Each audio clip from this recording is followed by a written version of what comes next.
Oh, I'm not gonna kill you. I'm just gonna hurt you. Really, really bad.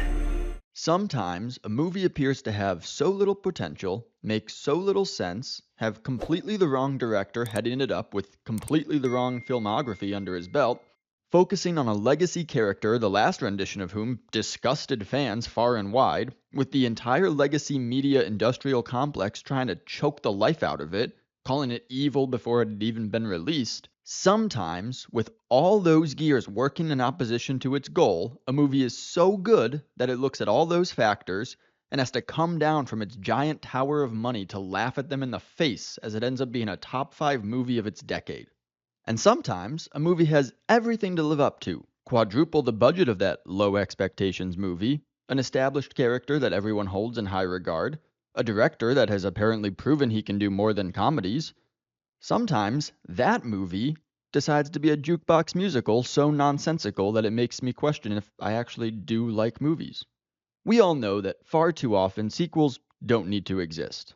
Far too often they're just cash grabs by directors and producers. But I don't think I've ever seen a movie so obviously phoned in by a director because the studio put a bunch of zeros on a check like this one. I mean, it's barely even a movie. Half of it is just reliving what happened in the first one. You know, the good one. I'm about to spoil all of this movie so that you don't have to spend your hard earned money to see how bad it is.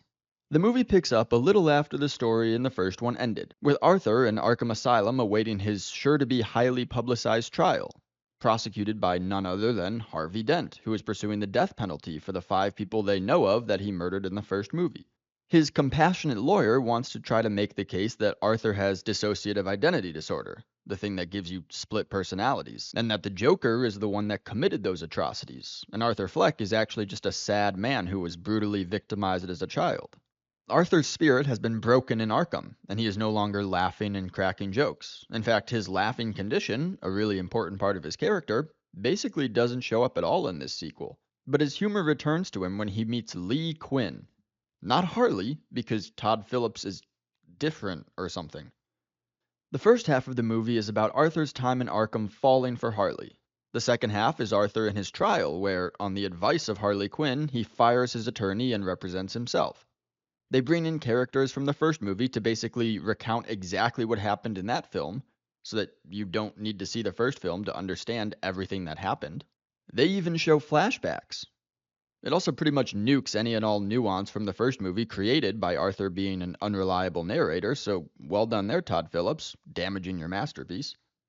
The movie ends with, after the jury convicting Arthur, an explosion blowing a hole in the side of the courthouse, Arthur escaping to find Harley, who turns on him.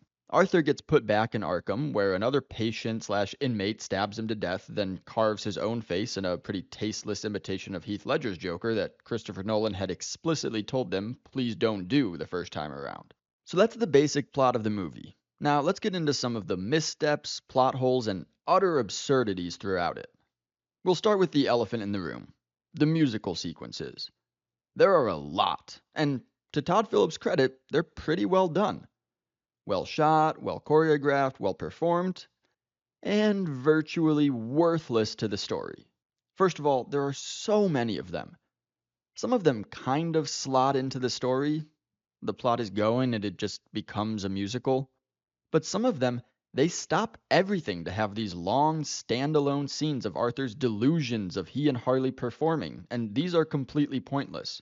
During, I think it was the fifth one, as I watched Joaquin Phoenix tap dancing, I just shook my head and wondered if at any point while he was filming this sequence, he raised his hand and said, I won an Oscar for this character. Is this really the focal point of the movie? And Todd Phillips didn't look up from counting his money as he waved his hand and said, just dance, monkey boy. The obvious comparison I drew in my head was to Arthur's dancing in the first movie.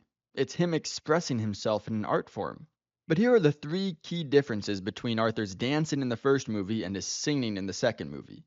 First, the entire story didn't screech to a halt for several minutes for those scenes to happen multiple times. Second, there are way less than 15 of them where his dancing is the only thing going on in the scene. And third, and most importantly, Arthur's dancing actually mattered. It meant something to the story. It coincides with his stopping taking his medication and killing the three guys on the subway. As he descends into madness, as Arthur starts to fade and the Joker starts to take center stage, he feels free. And Joaquin Phoenix's interpretive dance in the bathroom, which was, by the way, improvised by him after he heard Hilder. Sorry, I can't pronounce that name. I'll just pretend we're on a first name basis. After he heard Hilder's great score. And it's perhaps the best scene in the movie from an artistic perspective. But these sequences don't matter. They're just gimmicks. And annoying gimmicks, because I know they're meant to be a replacement for an actual story. But in fact, it's less meaning than you could get from the score of the first movie at any particular time that doesn't insert itself directly into the story. And since I've talked about the musical numbers, I might as well talk Lady Gaga. The ratio of effort put into a performance to impact of the performance might be higher in this role than any I've ever seen. What I mean by that is Lady Gaga is doing the absolute most, but her character just sucks. She doesn't have nearly the impact on her story that her performance would deserve. She even wrote a song for this movie. But Harley, let's go through some of the problems with the character of Harley Quinn in this movie. Her presence in Arkham Asylum is ridiculous. She tells Arthur she ended up there because she burned down her parents' apartment building. Of course, she didn't. In fact, she's a rich girl whose parents sent her to college, and she is currently studying to be a psychiatrist, like Harleen Quinzel. So, she checked herself into Arkham Asylum, which, of course, you can do. You can check yourself into a mental hospital. And you can check yourself out of a mental hospital if you've checked yourself in, which she does. But before she checks herself out, she starts a fire and tries to help a mass murderer escape. Now, putting aside the logistics of there's no way they let people in an insane asylum have a book of matches, they let her leave after that. And before you say, well, maybe they didn't know she did that, they literally grab her as she and Arthur are trying to scale the gate.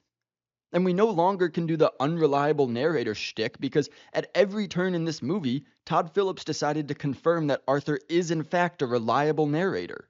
At one point in the aftermath of this escape, Arthur gets put into basically the hole at Arkham. Harley, somehow still roaming free, breaks in and has sex with Arthur while she puts makeup on him. Now, I just assumed this didn't happen, because how would it? But later, she tells Arthur that she's pregnant, and Arthur believes her. So if that didn't happen, that is a wild thing for her to just take a stab at. Maybe he imagined it happening while he was in solitary confinement and is convinced it's real. The only real impact she has on the story is convincing Arthur to drop his attorney and embrace his identity as the Joker. But after he gets sexually abused by Mad Eye Moody, yes, that is a real thing that happens in this film, he retreats back into Arthur Fleck and her role is minimized. The last impact she might have had comes at the very end, and I say might because the ending just doesn't work. The way Arthur gets killed in Arkham is he's told he has a visitor. Now, based on the brief flashback they showed to a delusional music number he had earlier where Harley shot him, that visitor was Harley. As he's walking with the guard, another patient/inmate follows him. The guard keeps telling him to hurry up because he keeps having to wait for Arthur to catch up, but eventually that guard just leaves him in the dust for this Joker wannabe to tell him a joke that's a groan-worthy callback to Arthur's Murray Franklin joke before he stabs him to death. How did that happen? Why did the guard never come back and say, yo, Arthur, why you lollygagging? How did this patient know this would be his opening? Presumably, Harley set this up. And while I could see her getting connected to another Joker wannabe, since that's all she's interested in anyway, there's nothing to suggest she's got pull over the guards to make this happen. So, giving her character the best possible read of the story, they basically reversed the roles of Joker and Harley Quinn. Instead of Joker seducing Harley and then using and abusing her to his own benefits before discarding her, it's Harley pulling the strings. And I mentioned this at the top, but Lady Gaga isn't half bad in this movie. She's not nearly as good as in A Star Is Born, but she wasn't given a chance to be because Todd Phillips absolutely sucked. Now, before I finish this up, I'll talk about the courtroom scenes, because that's basically the other half of the movie. It's uninteresting, plain and simple. All it is bringing in witnesses to talk about the first movie with expert opinions or other characters' eyewitness testimonies. It's here that the mystique around the unreliable narrator of the first movie completely dies. These scenes confirm that everything we saw from Arthur's perspective in the first film was completely accurate, confirmed by the characters that were there. When Arthur fires his attorney and begins to represent himself as Joker, it seems like maybe the story will get interesting, but no, It's the exact same stuff, except now he's wearing his makeup so that Todd Phillips can justify this as a Joker movie. I mean, talk about a movie that doesn't justify its existence. And although I could theorize that Todd Phillips just got too cutesy and artsy with the whole thing, replacing the symbolism of Arthur's dancing with extravagant musical numbers this time around, I really think it just boils down to laziness. He didn't want to make this movie, so he phoned it in to cash a check. And that's a shame, because there is quite a bit he could have done besides singing and reliving his actual good movie. He could have and should have spent a lot more time exploring the movement that Arthur accidentally started. He could have had Joker doing actual Joker things, but instead he gave us a lazy, undramatic courtroom drama mixed in with a bunch of musical numbers. And we and our wallets all suffered for it. All right, the sauce. What? The sauce. I don't know. You're using too much sauce. Okay? Review's over.